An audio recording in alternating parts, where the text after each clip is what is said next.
All my memories of, and I feel, you know, kind of like it's a guilty pleasure, but all my memories of Disney when I was a kid were very, very happy, you know, and it could do no wrong. It was this place of magic, you know, and it wasn't until I returned older that it became something else.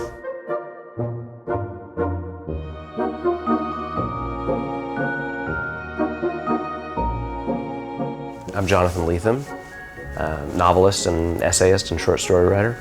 For me, Escape from Tomorrow kind of exists on two levels, and I knew that going in, that it had been shot in this remarkable kind of guerrilla gesture of freedom inside a privatized corporate space.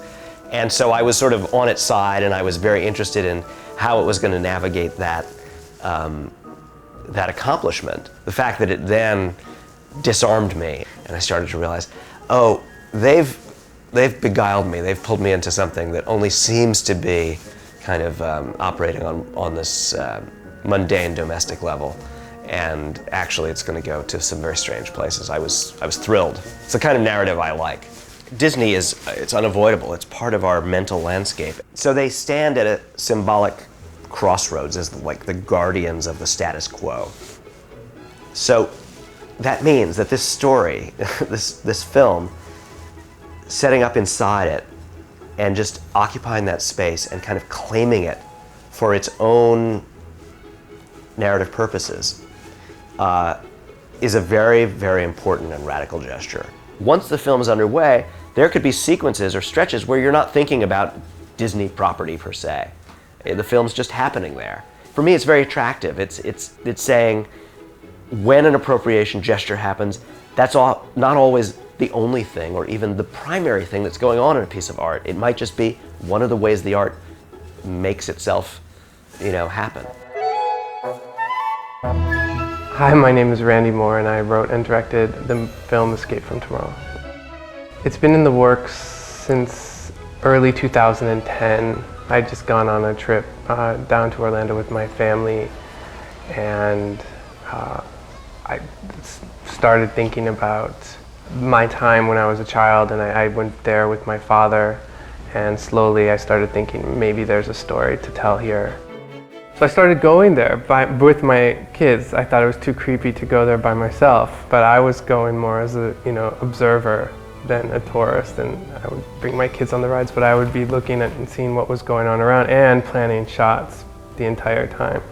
So, you know, and figuring out, oh, that would be a nice place to put the camera on top of the treehouse here. And some of the stuff I took from that even made it into the movie. So some of the early scouting footage that I did alone, you know, creeped its way in. So I thought I would gather some friends together and do it really quick and on the cheap. But my friends aren't very good actors, so I hired a casting director, and one thing led to another, and it just kind of snowballed into this kind of gargantuan effort that wasn't originally intended to be, but that's what happened.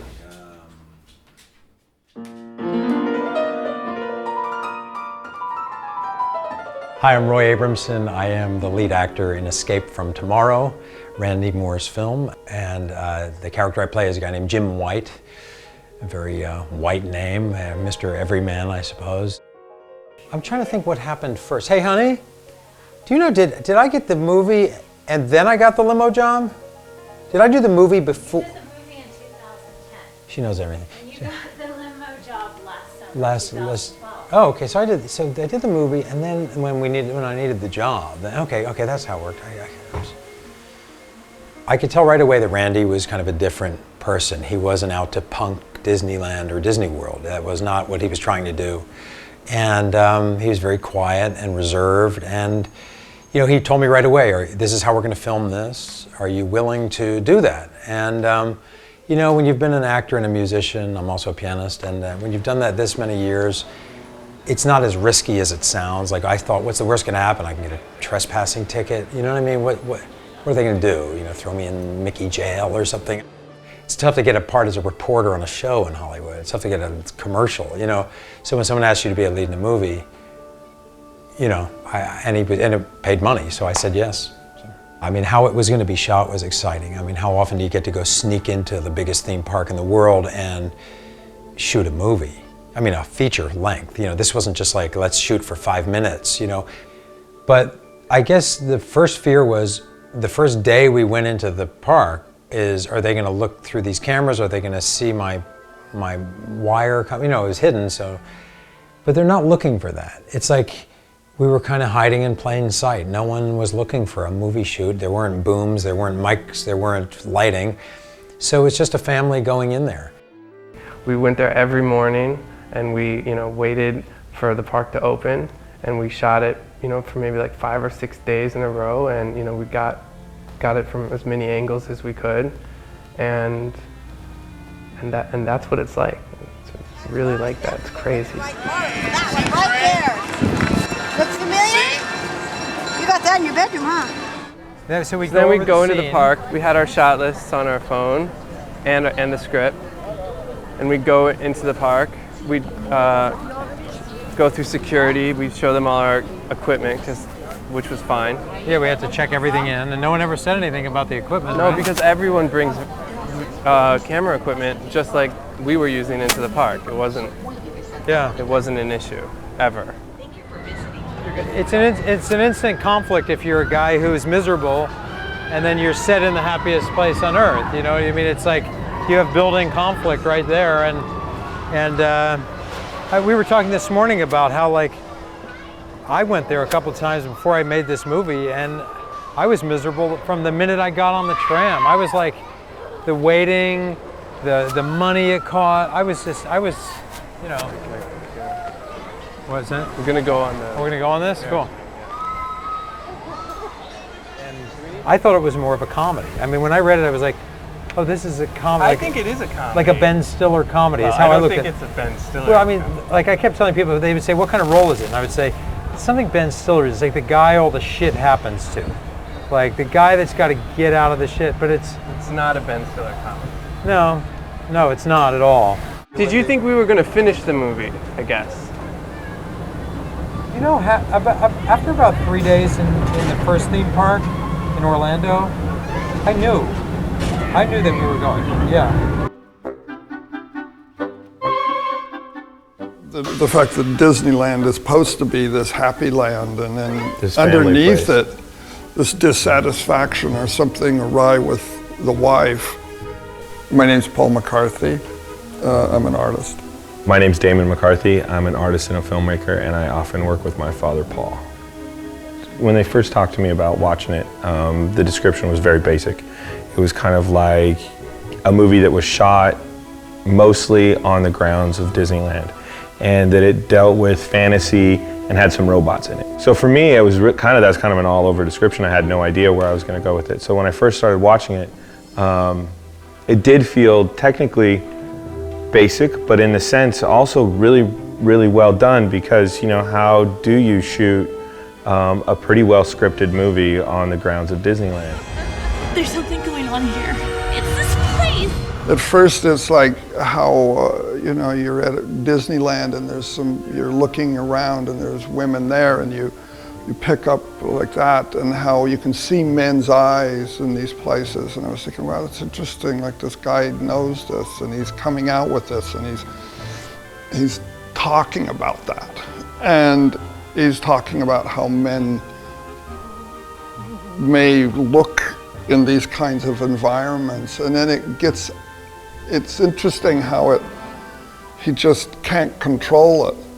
And it goes deeper, and then as it goes deeper, then the fantasies start happening, and you have these, and then there's this crazy thing where you have, like, he's on a ride, like the Small World ride, and he literally has this crazy hallucination. You can't be happy all the time. Something's wrong with Elliot. In a way, he is in a state of some sort. You know, at one point you think, wow, is it a hallucination? Is this, I mean, it almost feels like drugs, like acid, you know, like what's going on here? You know, like that breakdown on Small World. Part of my whole thing with White Snow and a couple of other pieces that we've made in the past, I kind of realized this thing that one of the iconic actions that I keep repeating over again is the delirium party. Like the grown-ups getting together and drinking until 3 in the morning, and in the end it's... And that type of depiction started with the pieces when Damon and I will start working more together and with other people, having other people. And I think it hits a real state when we do Snow White and keep repeating it over and over again. And there is a certain protection as an artist that, you know, it is a real critique. It's not about making a profit off of what Disney makes, or not about profit at all. It's not about money. It's about the discussion of the world we're in, and he's part of the discussion. It's the icon of it. I think this thing of fantasy, imagination, and desire, and you know, the hyper reality of Disneyland and the future, and the future where these types of environments could become more confusing, and the grown-up hyper reality, which is yet to really be invented. Which is also super voyeuristic. I mean, in that, it's like the grown-up hyper reality. His fantasies are super voyeur. You've got quite an imagination. You kind of get lost pretty quick in the story of where the fantasy line is and where the reality line is and how they intertwine. And I think ultimately, I got lost in it in a lot of ways, of where I was, what part and who was who and what was supposed to matter. And I thought that was great. I was riding a bus to the park one day while we were shooting, and I saw a mother yelling at her child not to get in the way of her enjoyment of the park that day, and saying, and I'm quoting her, saying, "Disney World is magic for mommy too, so do not, you know, don't have a fit, or don't, you know, or listen, you know, just be a good kid and let me enjoy it."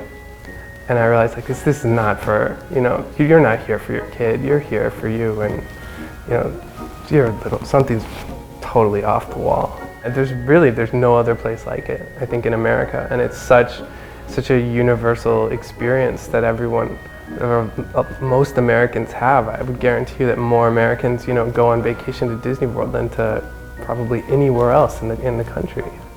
I guess I just wanted to really explore that feeling that people have, and that mania, which I think I tried to get at the end of the movie. You know, you just see the mania of people just coming in and like, almost like they're going off the cliff together. Please go see Escape from Tomorrow if you want to have interesting, unusual experience at a place you may think you're familiar with. I think you'll like it.